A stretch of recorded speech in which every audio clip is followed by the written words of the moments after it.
అమరావతిలో చేస్తా ఉండేది ఏంది? మరి నీకు అమరావతి కోసం 2 లక్షల కోట్లు నువ్వు ప్రణాళిక వేసినావు. 5,000 కోట్లు పెట్టడానికి నీ దగ్గర డబ్బులు లేవంటావా?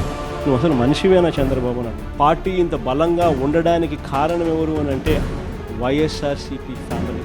ఆ తర్వాత చంద్రబాబు నాయుడు కాదు కదా, వాళ్ళ నాయన తలుచుకున్నా కూడా వైఎస్ఆర్సీపీ కోటికి కూడా పనికి రాకుండా పోతుంది. ఈ ఐడి కార్డులు ఇచ్చే కార్యక్రమం సప్త సముద్రాల అవతలున్న అందరినీ పిలిపిస్తాం. ఇప్పుడు ఈవిడెందుకు కట్టిందో పచ్చ చీర, చిలక పచ్చ చీర. మీకెందుకురా చదువులు? కళ్యాణ్ గారు ఏ విధంగా ప్రమోషన్స్ లో బిజీగా ఉన్నారో మీరు చూసారు. ఆ ప్యాకేజ్ నాకు ఇస్తే చాలు, నా సినిమాలకి టికెట్ పెంచితే చాలు అన్నట్టుగా ఉన్నాడు తప్ప. నమస్తే, వెల్కమ్ టు ప్రైమ్ 9. దసరా వచ్చేసింది, దశనే మార్చేసింది అంటారు. మరి దసరాకి, ఈ దశకు, ఈ జగన్మోహన్ రెడ్డి పిక్చర్కి సంబంధించిన ఇష్యూ ఏంటయ్యా అంటే ఆయుధ పూజ. దసరాకి ఆయుధ పూజ చేస్తారు. ఎందుకు ఆయుధ పూజ చేస్తారు అంటే చెడుపై మంచి సాధించిన విజయానికి గుర్తుగా ఆయుధ పూజ చేస్తారు. ఇంకొంతమంది ఏం చెప్తారంటే మన జీవనోపాధికి సహకరించిన ఆయుధాలని, పనిముట్లని గౌరవించే ఉద్దేశంతో పూజ చేస్తారు.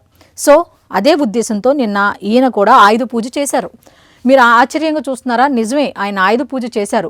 అవన్నీ కూడా మీకు నేను చూపిస్తా. మనం ఆ ఆయుధ పూజ గురించి తెలుసుకోవాలి అంటే మనం జగన్మోహన్ రెడ్డి గారి గురించి మాట్లాడుకోవాలి. నిన్న వైఎస్ఆర్సీపీ రాష్ట్ర స్థాయి విస్తృత సమావేశం జరిగింది. ఆ సమావేశంలో ఆయన చాలా మంచిగా మాట్లాడారు. ఏం మాట్లాడారు ఏంటి అనేది చూద్దాం. మీరైతే అస్సలు మిస్ అవ్వకండి, ఎందుకంటే ఆయుధ పూజలో పాల్గొన్నారు ఆయన. ఎవ్వరికి దగ్గర లేవు ఈ ఆయుధానికి ఆయుధం ఏంటి అని మీరు కనుక తెలుసుకోవాలంటే తప్పకుండా ఈ వీడియో చివరి వరకు చూడండి. సూపర్ 7 ఇస్తాను అని చెప్పిన ఈ పెద్ద మనిషి వాటి కథ దేవుడు ఎరుగు. మన ప్రభుత్వంలో అంతవరకు ఉన్న స్కీములన్నీ కూడా పూర్తిగా రద్దయిపోయి సూపర్ 6, సూపర్ 7 గాలికి ఎగిరిపోయిన పరిస్థితులు రాష్ట్రంలో ప్రస్ఫుటంగా కనిపిస్తూ ఉన్న పరిస్థితులు ఈరోజు. ఒక ప్రభుత్వం నడుస్తూ ఉంది అని అంటే మనమంతా ఏం ఎక్స్పెక్ట్ చేస్తాం? ఒక ప్రభుత్వం కనీస బాధ్యతలు ఏమిటి అని చెప్పి. ఆ ప్రభుత్వం విద్యాపరంగా మంచి విద్యా వ్యవస్థను ఇస్తుంది అని ఎక్స్పెక్ట్ చేస్తాం. వైద్యపరంగా ప్రతి పేదవాడికి మంచి చేస్తుందని, మంచి వైద్య వ్యవస్థ రాష్ట్రంలో ఉంటుందని ఎక్స్పెక్ట్ చేస్తాం. ఒక ప్రభుత్వం ఏర్పడినప్పుడు ఆ ప్రభుత్వం రైతన్నకు తోడుగా నిలబడుతుంది అని, ప్రభుత్వ బాధ్యత రైతుకు అండగా నిలబడము అని చెప్పి మనం అంతా కూడా ఎక్స్పెక్ట్ చేస్తాం. అమరావతిలో పాపం ఈ మాటలు వినంగానే చాలామంది ఏమనుకుంటున్నారంటే జగన్మోహన్ రెడ్డి గారు చాలా మారిపోయారు, చాలా సాఫ్ట్గా మంచిగా మాట్లాడుతున్నారు అనుకున్నారు. నిజంగా ప్రజా సమస్యల గురించి పాపం చక్కగా ఇదివరకు గతంలో లేదు కానీ ఇప్పుడు మాత్రం చాలా మంచిగా మాట్లాడుతున్నారు. మంచి మంచి పాయింట్లు, అంటే ఈ ప్రస్తుత కూటమి ప్రభుత్వం వాళ్ళు ఏ విషయాల్లో వైఫల్యం చెందారో అనే ఇష్యూల్ని బాగా బయటకు తీసుకొస్తున్నారు. బాగా మంచిగా మాట్లాడుతున్నారు. మనం ఆయన్ని తప్పు పట్టాల్సిన అవసరం లేదు. ప్రతిపక్ష హోదా ఇచ్చినా ఇవ్వకపోయినా ఆయన పాత్ర ఆయన చేస్తున్నారనే చెప్పొచ్చు. ఎంతవరకు చెప్పొచ్చు? ఇదిగో నిన్న రాష్ట్ర స్థాయి విస్తృత సమావేశం నిర్వహించారు కదా, 1 మినిట్ వరకు మాత్రమే జగన్మోహన్ రెడ్డి గారు మారిపోయారా అంటే అవుననే చెప్పొచ్చు. మీరు అనుకోవచ్చు 1 మినిట్ ఏంటి అని. ఆ నెక్స్ట్ ఏమన్నారు మీరు చూడండి. ఈయన ప్రాజెక్ట్ రిపోర్ట్ ప్రకారమే మొదటి దఫా మనం అంతా కూడా ఎక్స్పెక్ట్ చేస్తాం. అమరావతిలో చేస్తా ఉండేది ఏంది? అమరావతి. ఈయన ప్రాజెక్ట్ రిపోర్ట్ ప్రకారమే మొదటి దఫా 50,000 ఎకరాలను డెవలప్ చేయడానికి ఎకరాకు 2 కోట్ల రూపాయలు అక్కడ ఇన్ఫ్రాస్ట్రక్చర్ కాస్ట్ అవుతుంది అని చెప్పి ప్రొజెక్ట్ చేసినాడు. మరి నీకు అమరావతి కోసం 2 లక్షల కోట్లు నువ్వు ప్రణాళిక వేసినావు. చేతిలో డబ్బు లేదు కానీ 2 లక్షల కోట్లు ప్రణాళిక అంటున్నావు. మెడికల్ కాలేజీలకు, ఇంతమందికి మేలు చేసే మెడికల్ కాలేజీలకు 5,000 కోట్లు పెట్టడానికి నీ దగ్గర డబ్బులు లేవంటావా? చూసారా, అమరావతి మీద విషం కక్కుతున్నారా అంటే చాలామంది అవును, ఈ మాట విన్న ప్రతి ఒక్కళ్ళు కూడా ఏమంటారంటే అవును విషం కక్కుతున్నారనే చెప్తారు. ఎందుకంటే ఆయన సాఫ్ట్గా స్టార్ట్ చేశారు. ఏమని ప్రజా సమస్యలు సమస్యలు సమస్యలు అంటూ ఎక్కడి నుంచి ఎక్కడికి లింక్ పెట్టారు. ఇక్కడ అమరావతి నుంచి మొన్న ఈ మధ్య వచ్చిన పీపీపీ విధానంలో మెడికల్ కాలేజ్ ప్రైవేటీకరణ అనే దానిపై ఆ టాపిక్ తీసుకొచ్చారు. అసలు అమరావతికి దానికి సంబంధం ఏమన్నా ఉందా? మొన్నేమో సజ్జల రామకృష్ణారెడ్డి ఏం చెప్పారు, మేము అమరావతికి అనుకూలం, ఇలా అలా అలా అని పాజిటివ్గా మాట్లాడుకుంటూ వచ్చారు. మరి ఇప్పుడేంటి, అమరావతికి అసలు మెడికల్ కాలేజీలకి సంబంధం ఏమిటి? అసలు ఆ టాపిక్ ఎందుకు? ప్రజా సమస్యలు ఓకే అని మాట్లాడుకుంటూ మంచిగా వచ్చిన ఆయన ఇప్పుడు అమరావతి మీద విషం చిమ్మారా అంటే అవుననే చెప్తున్నారు. ఇది ఎవ్వరు కూడా ఆయన మీద కావాలని వేస్తున్న అబండాలు కావు. ఆయన మాటలే, ఆయన నిన్న మాట్లాడిన మాటలే. ఇంకా చాలా ఉన్నాయి, చూద్దాం. చంద్రబాబు అమరావతిని డెవలప్ చేస్తున్నందుకు అసలు నువ్వు మనిషివేనా? ప్రైవేట్ కాలేజీలని పీపీపీ విధానంలో బయటకు అప్పచెప్తున్నావు, నువ్వు మనిషివేనా అని చంద్రబాబు నాయుడు గారిని తిడుతున్నారు. ఎందుకు అమరావతిని నువ్వు అలా డెవలప్ చేస్తావా? ఎందుకు చేస్తావు? మేము అలా నిర్దాక్షిణ్యంగా వదిలేసిందని నువ్వు ఎలా డెవలప్ చేస్తావు? నువ్వు మనిషివేనా? కాదు దేవుడు అయ్యా అంటూ ఆయనకు తెలియకుండానే పొగుడుతున్నారు. సంవత్సరాలు అయింది మన పార్టీ పెట్టి. ఈ 14 ఏళ్ల కాలంలో పార్టీ ఇంత బలంగా ఉండడానికి కారణం ఎవరు అని అంటే వైఎస్ఆర్సీపీ ఫ్యామిలీ. మీరు ఈ పాయింట్ని నోట్ చేసుకోండి. 14 సంవత్సరాలైంది పార్టీ పెట్టి. ఈ పార్టీ బలోపేతానికి ఎవరు సహాయ సహకారాలు అందించారయ్యా అంటే వైఎస్ఆర్సీపీ ఫ్యామిలీ అంట. మరి ఆ ఫ్యామిలీలో ఎవరున్నారు ఏంటి అనేది క్లారిటీ ఇవ్వాల. అయితే ఇప్పుడు దాకా నేను ఇలా ఉన్నానంటే కారణం మాత్రం వైఎస్ఆర్సీపీ ఫ్యామిలీ అని అంటున్నారు. మరి ఆ ఫ్యామిలీలో ఎవరున్నారు ఏంటి అనేది మెన్షన్ చేయాల. నెక్స్ట్ ఏమన్నారో కూడా చూద్దాం. ఎన్నికల్లో కూడా 40% ఓట్ షేర్తో గట్టిగా నిలబడ్డాం. స్థాయిలో మనం నిలబడగలిగాము అని అంటే దానికి కారణం కార్యకర్తలు. చంద్రబాబు చూసారా, ఇందాకేమో ఫ్యామిలీ అన్నారు, మళ్ళీ ఎవరన్నా ఏమన్నా అనుకుంటారేమో అన్న ఉద్దేశమో, లేకపోతే అక్కడ వైఎస్ఆర్సీపీ అనగానే కార్యకర్తలు అని అనటం మర్చిపోయారో ఏమో తెలియదు, కానీ మళ్ళీ కవర్ చేసుకుంటూ వచ్చారు దాన్ని. సజావుగా ఎలక్షన్ జరుపుకునే పరిస్థితి అంతకన్నా లేదు. కాబట్టి మీరంతా ఇంకా ఎక్కువ సన్నద్ధం కావాలి. నేను ఈ గ్రామంలో వైఎస్ఆర్సీపీ కార్యకర్తను, ఈ గ్రామంలో నేను మహిళా అధ్యక్షురాలను. గ్రామ స్థాయిలోకి వెళ్ళి అక్కడ మన పార్టీని ఓన్ చేసుకుని భుజస్కంధాల మీద వేసుకుని వాళ్ళ తర్వాత వాళ్ళ కమిటీలు వాళ్ళు వేసుకుంటే ఆ తర్వాత చంద్రబాబు నాయుడు కాదు కదా వాళ్ళ నాయన తలుచుకున్నా కూడా వైఎస్ఆర్సీపీ గోటికి కూడా పనికి రాకుండా పోతాం. వీరితో పాటు మోస్ట్ ఇంపార్టెంట్ ఏమిటో తెలుసా? అనుబంధ విభాగాలు. అనుబంధ విభాగాలు అన్నది ది మోస్ట్ ఇంపార్టెంట్ థింగ్. ఇది మనకు తెలియని ఓనర్షిప్ ఇస్తుంది. ఏమంటున్నారు విన్నారు కదా, నేను మాత్రం ప్యాలెస్లోనే ఉంటా, మీరు మాత్రం ప్రతి గ్రామానికి వెళ్ళండి, ప్రతి నియోజకవర్గానికి వెళ్ళండి, కూటమి వాళ్ళని ప్రశ్నించండి, మీరు పార్టీ బలోపేతానికి మీ సహాయ సహకారాలు అందించండి. నేను మాత్రం ప్యాలెస్లోనే ఉంటా, మీరు మాత్రం గ్రామ స్థాయి నుంచి, కింది లెవెల్ నుంచి, గ్రౌండ్ లెవెల్ నుంచి మీరు వర్క్ చేసుకొని పార్టీని మీ భుజస్కంధాల మీద నిలుపుకొని మీరు ఇలా ఒక స్థాయికి తీసుకురండి. నేను మాత్రం ప్యాలెస్లోనే ఉంటా అని చెప్తున్నారు ఆయన. పార్టీని ప్రేమించే వాళ్ళు ఇది మా పార్టీ అని చెప్పి ఓన్ చేసుకునే ఒక గొప్ప ఓనర్షిప్ ఇస్తుంది. విభాగాల అధ్యక్షుడు ఓనర్షిప్ అయితే ఇస్తుంది, పార్ట్నర్షిప్ మాత్రమే ఇవ్వదు కార్యకర్తలకి. పార్ట్నర్షిప్ ఎవరికి ఇస్తారయ్యా అంటే ఇందాక చెప్పారు కదా వైఎస్ఆర్సీపీ ఫ్యామిలీ అని చెప్పి. పార్ట్నర్షిప్ ఏమో వాళ్ళకి, ఓనర్షిప్ ఏమో పాపం కార్యకర్తలకంట. ఎంత లాజిక్కో చూడండి. వాళ్ళు వాళ్ళ కమిటీలు వేసుకుంటారు. అలా కమిటీలు వేసుకున్నాక మనం వీళ్ళందరికీ ఐడి కార్డులు ఇస్తాం. ఈ ఐడి కార్డులు ఇచ్చే కార్యక్రమం సంక్రాంతికి ఇవ్వాలని తాపత్రయం. ఎప్పుడైతే లాస్ట్ ఇయర్ ఏమో సేమ్ ఈ టైంలోనే అనుకుంటా సంక్రాంతికి జనంలోకి జగన్ బాగా వైరల్ అయింది. సంక్రాంతి తర్వాత జనంలోకి జగన్ బాగా వైరల్ అయింది. ఇప్పుడు ఐడి కార్డులు ఒకటి ఉన్నాయి ఏంటంటే గ్రామ స్థాయిలో ఎవరైతే వెళ్తారో వాళ్ళందరికీ నేను ఐడి కార్డులు ఇస్తాను. అది కూడా ఇప్పుడు దసరా అంటే ఎన్ని పండుగలు ఉన్నాయి, మధ్యలో ఎన్ని నెలలు ఉన్నాయి, సంక్రాంతి అంటే జనవరి, ఎన్ని ఉన్నాయి, వీళ్ళు ఐడి కార్డులు ఇవ్వడానికి అంత టైం కావాలంట. సో ఈ ఐడి కార్డుల గురించి ఏదో చెప్తున్నారు, స్టోరీ ఏంటో విందాం. ఉంటుందో వాళ్ళ జోబీలోకి వస్తుందో ఈ కార్డు, దాని అర్థం వాళ్ళ డేటా నా దగ్గర ఉన్నట్టు, వాళ్ళను సాక్షాత్తు వైఎస్ఆర్సీపీ అధ్యక్షుడు గుర్తిస్తూ ఉన్నట్టు, రికగ్నైజ్ చేస్తూ ఉన్నట్టు, వాళ్ళ డేటా మన దగ్గర ఉన్నట్టు. ఆ గుర్తింపు ఎప్పుడైతే ఆ గ్రామ స్థాయిలో ఉన్న వ్యక్తికి ఎప్పుడైతే వస్తుందో, ఈ రోజు పార్టీని లీడ్ చేసేది గ్రామ స్థాయిలో అనుబంధ విభాగాలకు సంబంధించిన అధ్యక్షులు లీడ్ చేయడమే కాకుండా రేపొద్దున మన గవర్నమెంట్ అధికారంలోకి వచ్చిన తర్వాత వాళ్ళను ముందర పెట్టి వాళ్ళకు మంచి చేయడమే కాకుండా ప్రజలకు కూడా వాళ్ళ ద్వారా మంచి చేసే కార్యక్రమం కూడా జరుగుతుంది. ఇదంతా ఎప్పుడు జరిగిద్దంట? ఆయన అధికారంలోకి వచ్చిన తర్వాత జరిగిద్దంట. ఆయన అధికారంలోకి రావాలంటే ఏం జరగాలి?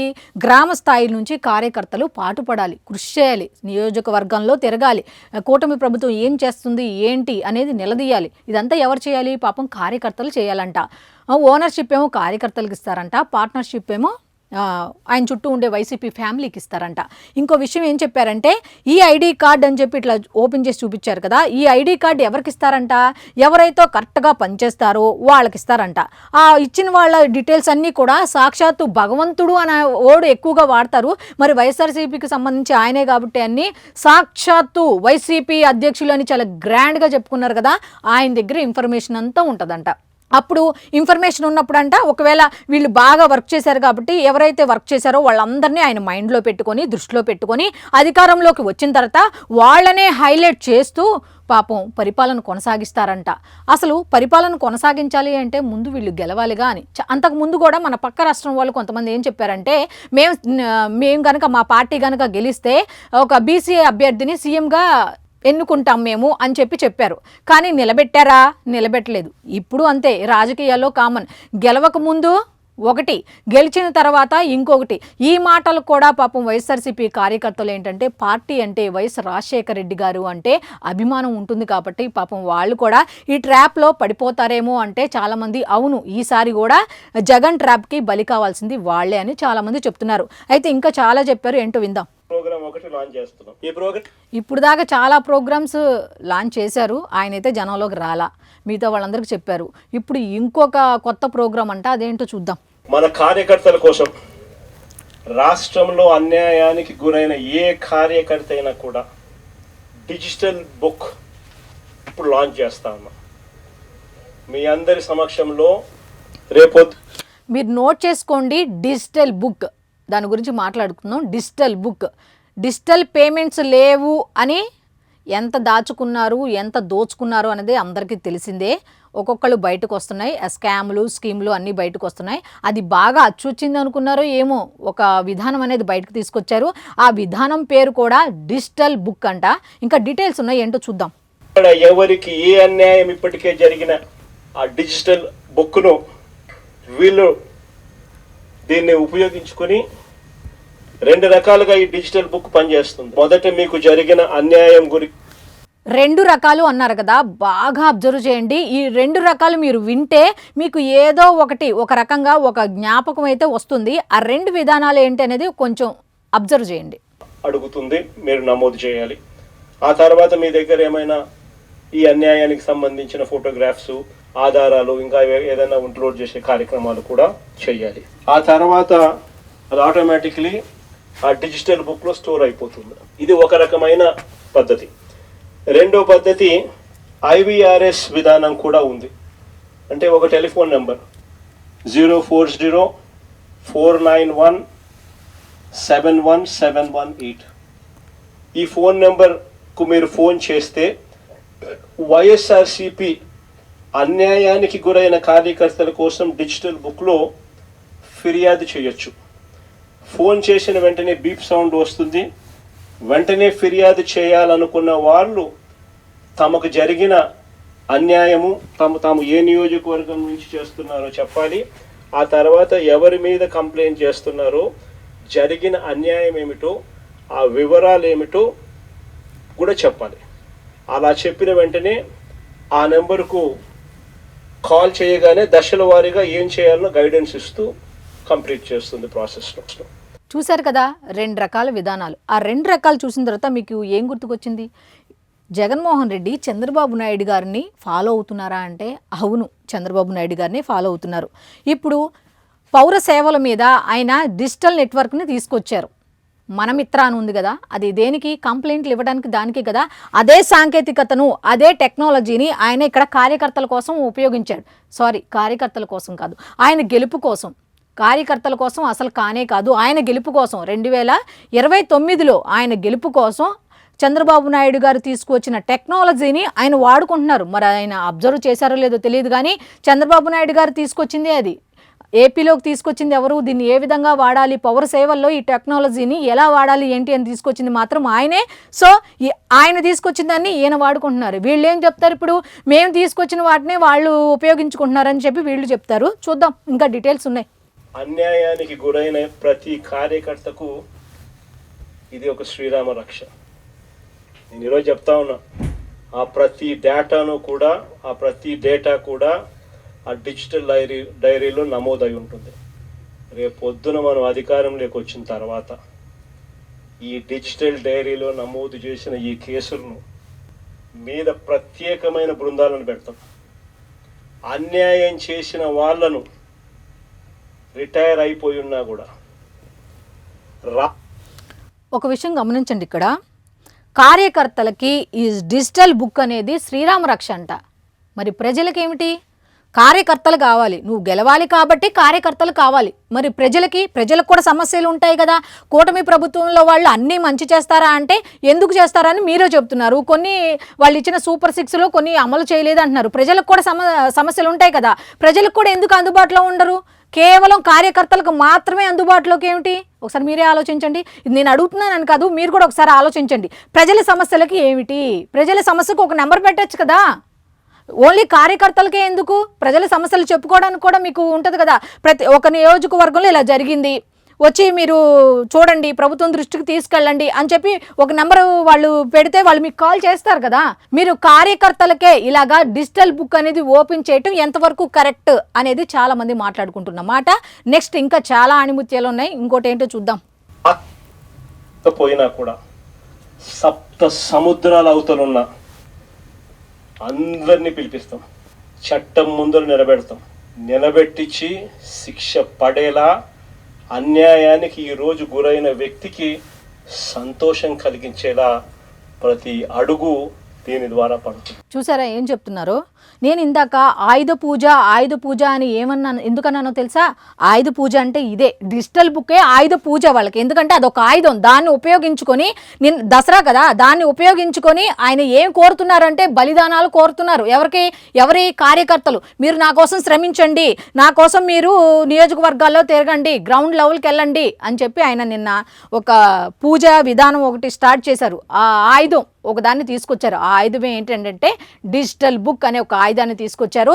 నిన్న వాళ్ళందరినీ పిలిచి ఒక పేరంటంలో ఏర్పాటు చేసి అక్కడ పూజ చేయటం జరిగింది. ఇదే ఆయుధ పూజ, అంతే కదా. ఒక ఆయుధాన్ని తీసుకొచ్చారు. కార్యకర్తలకు ఏమని పిలుపునిస్తున్నారు? మీ మీద ఎవరైనా తిరగబడినా, మీ మీద ఎవరైనా ఏమైనా చేసినా, అక్కడ ఏమైనా జరిగినా నాకు ఈ డిజిటల్ బుక్ ద్వారా తెలియచేయండి, అవన్నీ నోట్ చేసుకొని ఒక బుక్లా పెట్టుకుంటాను అని చెప్తున్నారు. ఏం కాపీ ఇది? రెడ్ బుక్ కాపీయా? ఆ బుక్ అన్ని ఇలా పెట్టుకొని మనం అధికారంలోకి వచ్చిన తర్వాత ఏం చేద్దామంటే, మీకు ఎవరైతే నష్టం కలిగించారో, మిమ్మల్ని ఎవరైతే ఏమన్నారో వాళ్ళందరూ మన దేశంలో లేకపోయినా పక్క దేశాల్లోకి వెళ్ళినా, సముద్రాలు దాటి వెళ్ళిపోయినా నేను తీసుకొస్తా, వాళ్ళని వేసేద్దాం, వాళ్ళని ఏంటిది పిలుపు? ఇటువంటి పిలుపులా ఇచ్చేది కార్యకర్తలకి? సంయమనం పాటించండి. మన టైం పోవాలా, గెలవలా, ప్రజలకు మనం మంచి చేసాం, ప్రజలు గుర్తించలా, ప్రజల తీర్పుని మనం గౌరవిద్దాం, సంయమనం పాటించండి అనేది ఏ నాయకుడైనా చెప్పే మాట. అలాంటిది మీకు ఏం జరిగినా ఈ బుక్లో పోస్ట్ చేయండి, డిజిటల్ బుక్ ఒకటి మీకు అందుబాటులోకి తీసుకొస్తున్నా, మిమ్మల్ని ఎవరైనా అనగానే నేను గెలిచిన వెంటనే మిమ్మల్ని అక్కడ నేను వాళ్ళని పిలిపించేసి మీ ముందే వాళ్ళని నిలబెట్టి కాల్చేద్దాం, శిక్షిద్దాం. ఏమిటిది ఈ మాటలు? మీరే చెప్పండి. ఇప్పుడు ఇంకో విషయం ఏమిటంటే, ఇంకో మాట అంటున్నారు ఆయన. ఏమిటి అంటే, నేను ఈ డిజిటల్ బుక్ తీసుకొచ్చిందే మీకోసం అంటున్నారు. డిజిటల్ బుక్ ఎందుకు? అసెంబ్లీకి వెళ్ళి మాట్లాడొచ్చు కదా. ప్రజా సమస్యల మీద వదిలేశారు, కార్యకర్తలను పట్టించుకుంటున్నారు. ఇప్పుడు మీకు పార్టీ గెలవాలి, లేకపోతే పార్టీ ప్రజల్లో నానాలి అంటే మీకు అవసరమైంది ఎవరు? కార్యకర్తలే. మరి అప్పుడు గుర్తుకు రాని కార్యకర్తలు ఇప్పుడు ఎందుకు గుర్తుకొచ్చారు అంటే, మీకు పదవిలో ఉన్నప్పుడు కార్యకర్తలు అవసరంలా, పదవి పోతే కానీ కార్యకర్తలు ఏమిటో మీకు గుర్తుకొచ్చింది.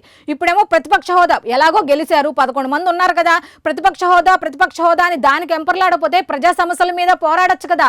ఇప్పుడు ప్రజల అవసరం లేదు, ప్రజా సమస్యల అవసరం లేదు. ఇప్పుడు ఏంటంటే పార్టీ, ఓన్లీ వైఎస్ఆర్సీపీ పార్టీ, ఇంకేమీ వద్దు. ఆ పార్టీ జనంలోకి ఎలా వెళ్ళాలయ్యా అంటే, మీరు ఎలాగా వెళ్ళలేరు, మీ చుట్టూ ఉన్న క్వార్టరీ వెళ్ళలేదు. అప్పుడు ఏం చేయాలంటే, ఇప్పుడు మళ్ళీ ఏంటి? Use and throw. ఎవరు? కార్యకర్తలు. పాపం వైఎస్ఆర్సీపీ వాళ్ళందరూ చాలా మంచివాళ్ళు, అమాయకులు అని చెప్పొచ్చు. ఇంకా జగన్మోహన్ రెడ్డి గారిని నమ్ముతున్నారంటే పాపం నిజంగా వాళ్ళని మీద మనం జాలి పడాల్సిందే అని చాలా మంది చెప్తున్న మాట. అయితే ఆంతర్యం ఏంటి అంటే, ఈయన ఎంతసేపు చంద్రబాబు నాయుడు గారిని మాత్రమే లైన్లోకి తీసుకొచ్చి ఇష్టం వచ్చినట్టు మాట్లాడారు. ప్లస్ ఏంటంటే పార్టీ గురించి కూడా ఎక్కువ మాట్లాడుకుంటూ వచ్చారు. ఎక్కువ శాతం ఈయన చేసిన ఆయుధ పూజ ఏంటయ్యా అంటే, డిజిటల్ బుక్ అనే ఒక ఆయుధాన్ని తీసుకొచ్చారు.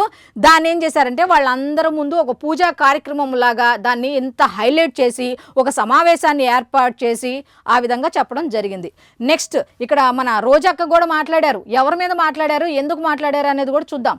ఈరోజు వైఎస్ఆర్ కాంగ్రెస్ పార్టీ రాష్ట్ర స్థాయి విస్తృత సమావేశం జరిగింది. ఇందులో ఈరోజు రాష్ట్రంలో కూటమి ప్రభుత్వం అధికారంలోకి రావడానికి ఇచ్చిన మేనిఫెస్టో ఏంటి, అధికారంలోకి వచ్చాక ఆ మేనిఫెస్టోని గాలికి వదిలేసి సిగ్గు లేకుండా మన అనంతపురంలో సూపర్ 6 సూపర్ హిట్ అంటూ ఎలా సంబరాలు చేసుకున్నారో వాటి మీద ఫస్ట్ డిస్కషన్ జరిగింది. ఎందుకంటే మంచి పాయింట్లే, సేమ్ ఆయనలాగే స్టార్ట్ చేశారు. ఎలాగా మంచిగా సాఫ్ట్గా ప్రజా సమస్యల కోసం పరితపిస్తున్న వాళ్ళం మేమే అన్నట్టుగా సాఫ్ట్గానే స్టార్ట్ చేశారు. ఆ నెక్స్ట్ ఏమన్నారు ఇప్పుడు వినండి.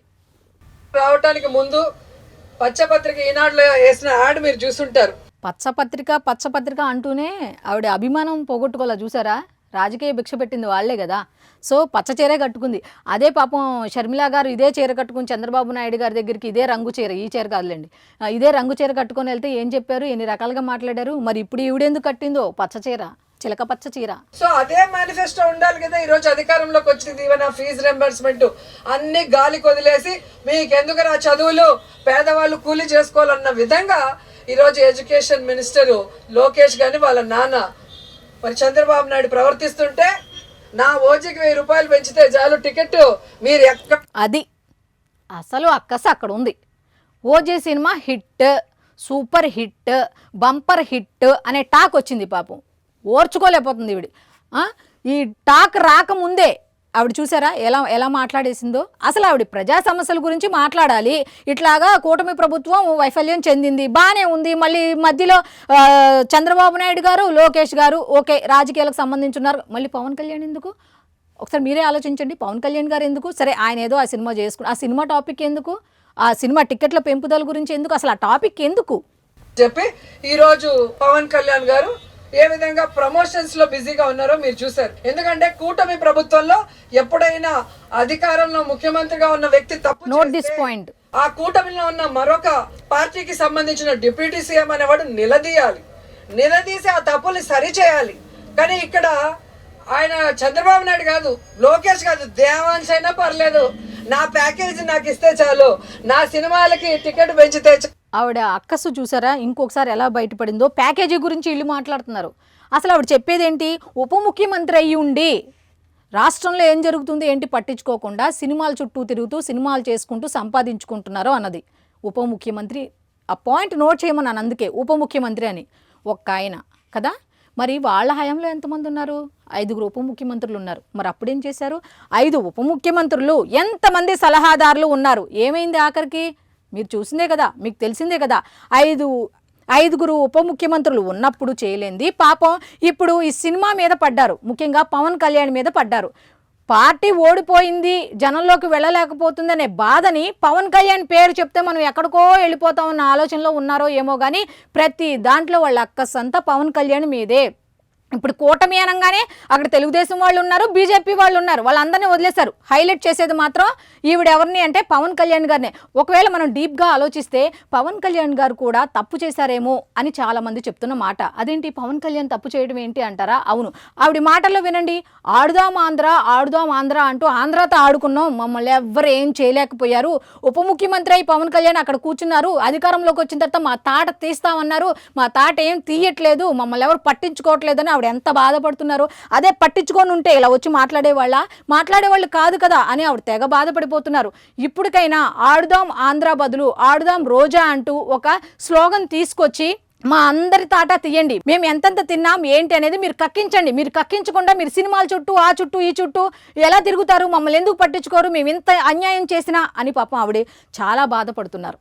సో ఇది ఈనాటి అనాలిసిస్. ఈ అనాలిసిస్లో మనం చెప్పుకోదగింది ఏమిటి అంటే డిజిటల్ బుక్ అనేది రెడ్ బుక్కి ధీటుగా తీసుకొచ్చారు. కానీ రెడ్ బుక్ అనేది నిద్రపోతున్నట్టుగా ఈ డిజిటల్ బుక్ అనేది నిద్రపోదు అన్నట్టుగా జగన్మోహన్ రెడ్డి కార్యకర్తల్ని మీ ఇష్టం వచ్చినట్టు రెచ్చిపోండి, ఏమన్నా చేయండి, వాళ్ళు కనుక మీకు అనుకూలంగా లేకపోతే వాళ్ళకి సంబంధించి వాళ్ళు మిమ్మల్ని ఏమన్నా అంటే మీరు ఎన్నైనా అనండి, పోస్ట్ చేయొద్దు. వాళ్ళు మిమ్మల్ని ఏమన్నా అంటే మాత్రం ఆ డిజిటల్ బుక్లో మీరు అప్లోడ్ చేయండి, తేడా వచ్చినప్పుడు నేను గెలిచినప్పుడు అప్పుడు చూస్తాను ఒక్కొక్కళ్ళ సంగతే అని పిలుపునిచ్చారు. ఇది ఎంతవరకు కరెక్టు అనేది వైఎస్ జగన్మోహన్ రెడ్డి గారికే తెలియాలి, ఇటువంటి వాళ్ళకే తెలియాలి. సో ఇది ఈనాటి అనాలిసిస్. మళ్ళీ రేపటి అనాలిసిస్లో కలుద్దాం. అంతవరకు సెలవు, నమస్కారం.